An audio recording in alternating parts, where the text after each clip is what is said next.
catastrophic situation in the oil market in the world. I welcome on my channel, theme of release. The catastrophic situation in the oil market in the world. Consider this topic right now. The significance of how broken the energy industry became fully visible on April 20th, while the base rate of US oil futures, which in no case fell below $10 per barrel in its nearly 40-year records, fell below zero and slipped to earlier the unthinkable -$38 per barrel. In just a few months, the coronavirus pandemic destroyed a large demand for gasoline. As billions of people turned off their trips and journeys, something happened that never did: economic collapse, recession, and war, filled the US with so much oil that it had nowhere to go.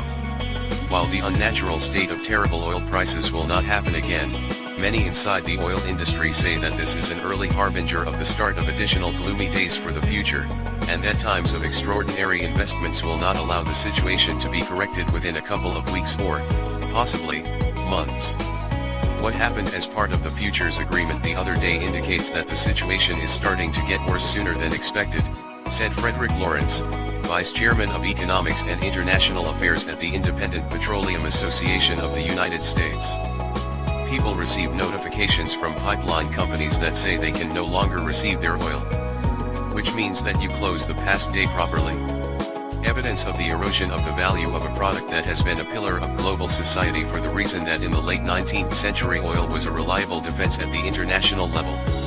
In Russia, one of the world's largest oil producers, the industry is considering burning its oil in order to remove it from the market, Reuters reported. The Norwegian oil equiner reduced its quarterly divine dividends to 2/3. In the coming week, revenue reviews from the largest oil corporations in the sector will be presented, including ExxonMobil Corp, BP plc, and Royal Dutch Shell. All of them will be able to thoroughly inform about additional cost reductions, and investors will be able to closely monitor how those oil corporations plan to control dividends. Harold Hamm's Continental Sources Inc., a U.S. billionaire, ordered the oil fields in Oklahoma and North Dakota to close the wells this week, and the company announced that it could not supply crude oil to customers due to its poor economy. The choice of Continental for a statement of force majeure, usually reserved for wars, wrecks, or natural disasters, was a shock here, triggering a sharp reaction from leading organizations in the oil refining sector. However, here some say that there is a certain logic behind it, even if it can no longer pass the test through the court. You signal contracts based on average norms that society has experienced over the past 100 years. If we have a new reason, which is not always protected by the same standards, it goes into force majeure.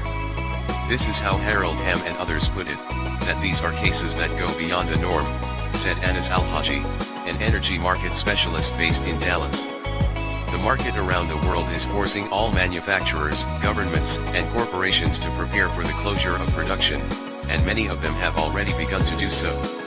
The coalition of oil exporting countries and its allies has already dedicated a report on a 10 million barrel reduction in daily supplies that have not yet come into full force. Although this promise was not enough to save oil from falling below zero. Saudi Arabia announced this, and other OPEC member countries are ready to take additional measures, but they all have not undertaken any new obligations. More than 600,000 barrels per day of production cuts have already been announced within the United States, along with another 300,000 barrels per day of closure in Canada. Brazilian state-run Petrobras reduced output by 200,000 barrels per day. Azerbaijan, a member of the organization of countries called OPEC+, is forcing the BP-led organization to reduce production for the first time in history. Large oil companies in these countries were generally excluded from the cost-cutting program imposed by the authorities. According to estimates by the International Energy Agency, in April, oil demand will drop to 29 million barrels per day. The Paris IEA expects consumption to increase further in May, but researchers have suggested that its expectation of a slight drop of 12 million barrels per day on an annualized basis might be too optimistic. Here, in this review article, I express my personal observations and opinions.